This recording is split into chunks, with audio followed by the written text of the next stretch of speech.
All right, today's workout is going to be an AMRAP. So what that means is it's as many rounds as possible for however long that I tell you to do it for. So today it's going to be 20 minutes. So I'm going to go over the workout with you, and then you're going to do these exercises on your own, as many rounds as you can for 20 minutes. And all you need today to get an efficient, really good workout is a mini band.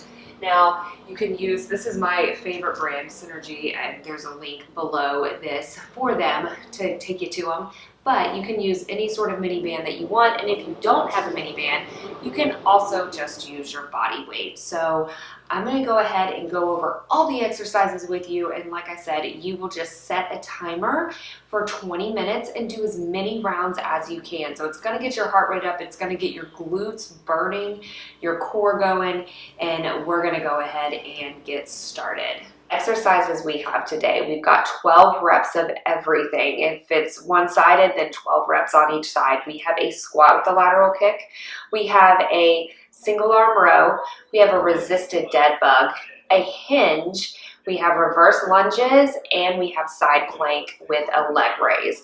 Now, like I said, you can do this without bands as well. It's totally up to you, but I would suggest to use get a medium or a pretty heavy band for the lower body, and then if you need another option, a lighter one for the upper body. So we're going to get started with a squat to lateral kick. Now what you do for these is, first, make sure you set that clock, right? So you got 20 minutes and we're getting started right now. So you're going to squat down, then you're going to raise up to the side. Squat down, raise up to the side. You've got 12 on each side, and you want to think about really sitting back and down into that squat. And then you also want to raise that leg up. It's not about hiking the hip or getting it as high as you can, but just keeping that leg straight, keeping it in line with your hip, and doing 12 on one side, then swapping right into 12 on the other. 2 and 3, thinking about that core engagement. 4 and 5, sitting back and down, keeping those feet flat. 9, 10, you should really start to feel it burn. 11 and 12. So that's the first exercise. Then you're going to take it to the ground, and we've got resisted dead bugs. And for these, you're going to loop it over your feet, just like so. You're going to stack those knees over your hips, and you're going to place your hands behind your head. You want to think about pressing into your hands versus your hands lifting your head. So press your head into your hands. If it's too challenging, you can keep your head on the ground as well. So you're here, and you're going to press forward, come back. Press forward, come back. Now, if you have super tight hip flexors, you may want to really think about using a lighter band for this, or no band at all.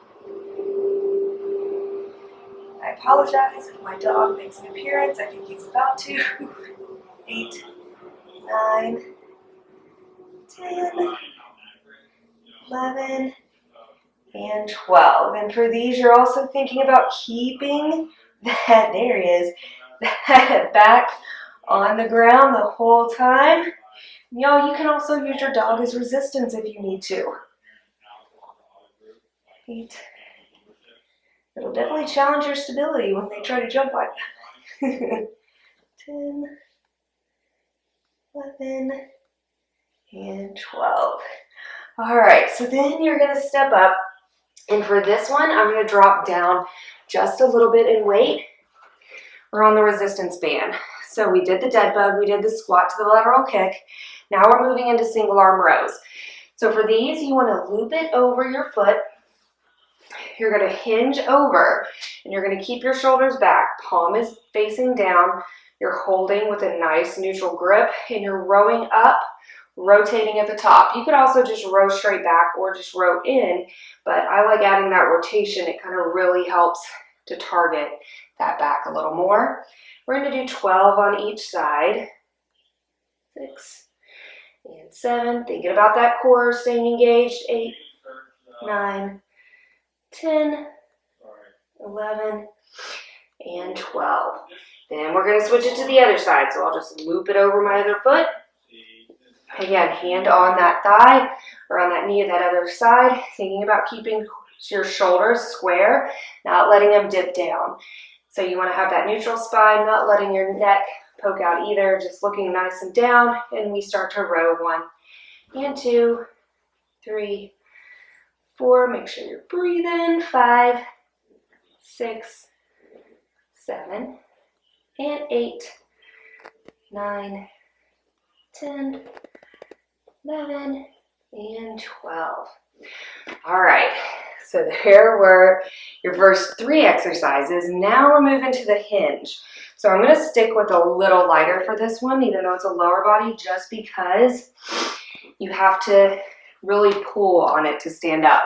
So I'm looping it over both feet now. I'm holding it with both hands. I'm letting my hips go back, cores engaged, and I'm going to stand up, trying to get all the way back, letting my hips go all the way back and up. 2. So hips all the way back. With a hinge, you're really letting your hips go as far as you can, and you're squeezing those glutes on the way up. 5, 6, 7. Hips are back, cores engaged. 8. The dog just took the other band. 9, 10, 11, and 12. All right, so you should really feel that posterior chain with those.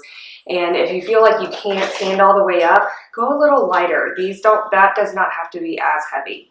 So then we're going to go into a reverse lunge with take my band back, a reverse lunge with a back kick. So more lower body. I love my lower body. Did you know that you actually burn more calories doing lower body movements because they're bigger muscle groups, right? So more bang for your buck.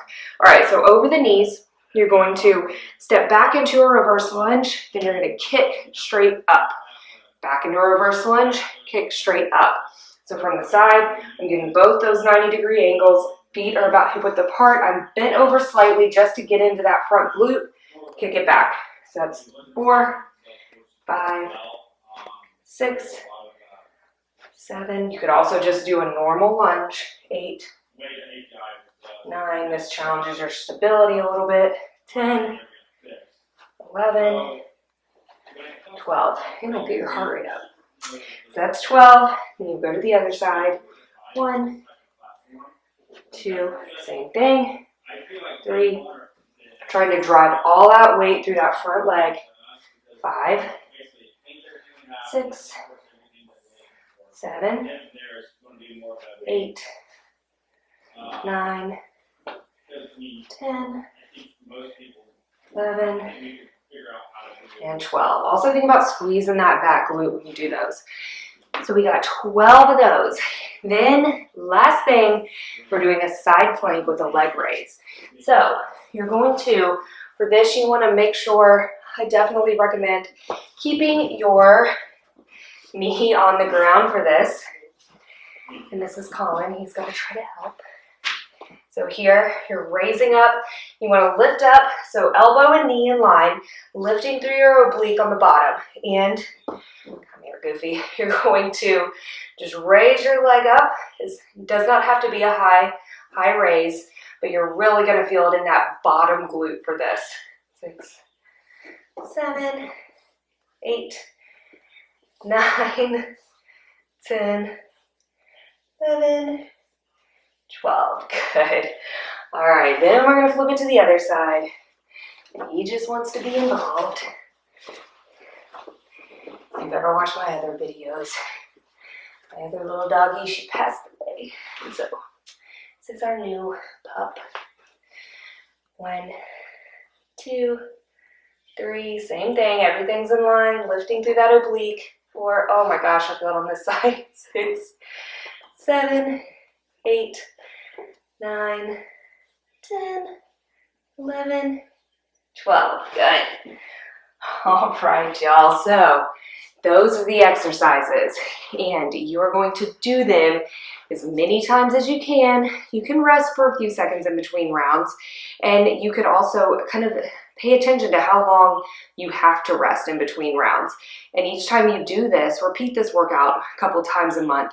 See how you improve. See how much less time you have to take to recover, and that's going to show you that you're getting stronger, right? So do it as many times as you can within 20 minutes, and you may be surprised with how many rounds you can get in.